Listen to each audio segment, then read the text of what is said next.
They'll say, oh, he was chicken. He was chicken. That's so unbelievable. Mr. President, Wall Street analysts have coined a new term called the taco trade. They're saying Trump always chickens out on your tariff threats, and that's why markets are higher this week. What's your response to that? I kick out? Chicken out.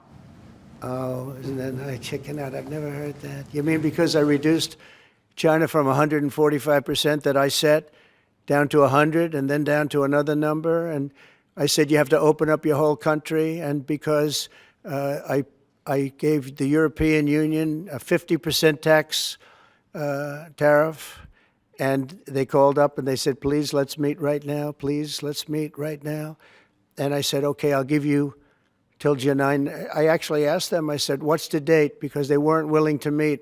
And after I did what I did, they said, we'll meet anytime you want. And we have an end date of July 9th. You call that chickening out? Because we have $14 trillion now invested, committed to investing when Biden didn't have practically anything.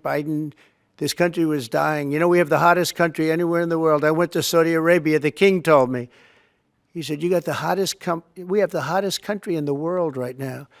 6 months ago, this country was stone cold dead.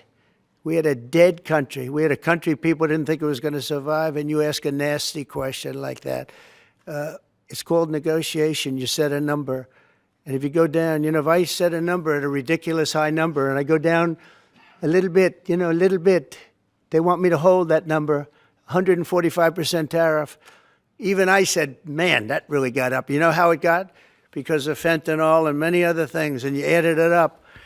I said, where are we now? We're at 145%. I said, whoa, that's high. But don't ever say what you said. That's a nasty question. I can promise you, and I have great respect for the people at the European Union, they wouldn't be over here today negotiating if I didn't put a 50% tariff on. The sad thing is now when I make a deal with them, it's something much more reasonable. They'll say, oh, he was chicken. He was chicken. That's so unbelievable.